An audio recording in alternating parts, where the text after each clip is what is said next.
हज़रात, जैसा कि आप लोगों को मालूम है, अनकरीब ही रमज़ान मुबारक का महीना आ रहा है। गुज़िश्ता साल हम और आप अपने घरों से निकलकर मसाजिद में आते थे, नमाज भी जमात के साथ पढ़ते थे और तरावी भी जमात के साथ पढ़ते थे। मगर इस साल ये मुमकिन नज़र नहीं आ रहा है, क्योंकि पूरे हिंदुस्तान में लॉकडाउन है और हुकूमत हिंद ने 3 मई तक लॉकडाउन का ऐलान कर दिया है।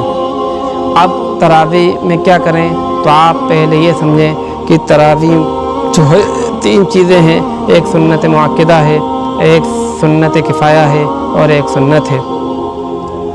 यानी सुन्नत मुअक्कदा, रमज़ान की रातों में बाद नमाज इशा 20 तरावी की नमाज हर मर्द और औरत के लिए सुन्नत मुअक्कदा है। सुन्नत मुअक्कदा कहते हैं जो जान पूछ करके छोड़े और छोड़ने की आदत बना लेता है वो गुनाहगार है, और कभी कभार छूट जाए तो कोई गुनाह नहीं।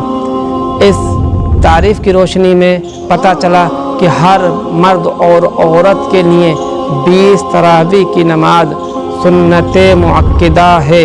अगर छोड़ेगा तो गुनाहगार रहेगा। अब तरावी के लिए जमात क्या है, तो फरमाते हैं तरावी की जमात सिर्फ सुन्नत किफ़ाया है।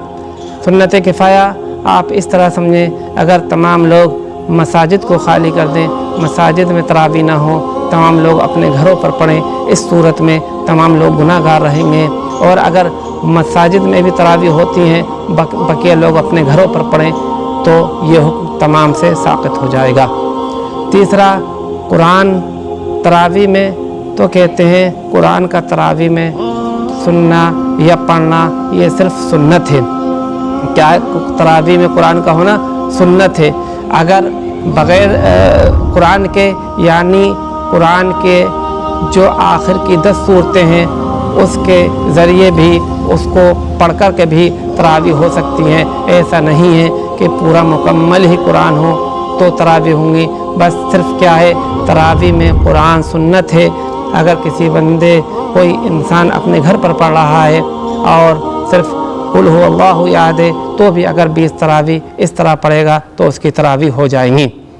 एक गलती कही जाए, जहालत कही जाए या नादानी कही जाए लोगों में ये है कि लोग ये समझते हैं कि पूरे महीने ही तरावी पढ़ी जाए। अगर किसी उज़्र की बुनियाद पर या नादानी की बुनियाद पर अगर बंदा 4-5 दिन पढ़ता है, 2-3 दिन फिर बीच में गैप हो जाता है, तो कहता है आप पढ़ने से क्या फ़ायदा, क्योंकि पढ़ते तो पूरे महीने पढ़ते, लगातार पढ़ते। ये इंसान में एक गलत फहमी है, तो हम इसके बारे में बताते हैं ऐसा नहीं है। बल्कि मामला ये है, अगर कोई 15 दिन पढ़ता है तो 15 दिन जो उसने तरावी पढ़ी है उसका सवाब पाएगा, और जो 15 दिन नहीं पढ़ी है, अगर उसने जान पूछ करके छोड़ी है, बग़ैर उज़्र के छोड़ी है, तो गुनाहगार रहेगा।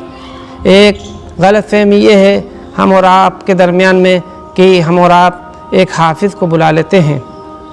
हाफिज़ साहब को बुलाया, 10 या 15 दिन में पूरा मुकम्मल कुरान सुन लिया, और सुनने के बाद जो लोग उन हाफिज़ साहब के पीछे कुरान सुनते हैं वही लोग अब तरावी के दिनों में, तरावी के वक्त में आज़ाद घूमते हुए नज़र आते हैं। जब उनसे कहा जाता है आप तरावी क्यों नहीं पढ़ते, तो कहते हैं हमने पूरा मुकम्मल कुरान सुन लिया। उनको बताना ये चाहता हूँ कि उन्होंने 15 दिन में या 10 दिन में पूरा मुकम्मल कुरान सुना है। जो उन्होंने 15 दिन पढ़ा है तो वो उनको तरावी का सवाब मिलेगा, और जो अब वो छोड़ रहे हैं तरावी, वो उन पर उसका छोड़ने का वबाल रहेगा, क्योंकि पूरे महीने 20 तरावी पढ़ना सुन्नत मुअक्कदा है। अब कुरान उन्होंने सुना है 15 दिन में, वो उसका सवाब है, मगर तरावी छोड़ेंगे उसका गुनाह रहेगा। अब एक बात ये है कि कुरान तरावी की जो है वो कज़ा नहीं है। तरावी का वक्त जो है वो इशा की नमाज से लेकर के सुबह सादिक तक रहता है, जब तक से बंदा सहरी खाता है, जब तक तरावी का वक्त है। अब आया तरावी में कुरान पढ़ा जाता है, और हम और आप देखते हैं कि मसाजिदों में तमाम लोग हाफिज़ तो नहीं होते, उलमा इकराम भी होते हैं, कुछ नाज़िर ख्वाह भी होते हैं। अब उन मसाजिद के लिए मुतवल्ली जो है या ख़जानची जो है वो हाफिज़ों का तयन करते हैं। तो एक बात आप गौर से सुने कि हाफिज़ जो है फासिक, फाजिर और आज़ाद ख़याल, बेनमाजी न हो, ऐसे के पीछे कुरान सुनना जायज़ नहीं है। اس سے بہتر تو وہ ہے جو آپ کی مسجد میں امامت کر رہا ہے۔ اس سے بہتر وہ ہے کہ وہ قرآن مقدس کی آخری 10 جو صورتیں ہیں اس کے پیچھے آپ ان صورتوں کے ساتھ تراویح پڑھ لیں، ایسے حافظ کے پیچھے جو فاسق، فاجر اور آزاد خیال ہے، بے نمازی ہے، ایسے کے پیچھے تراویح ہرگز نہ پڑھیں۔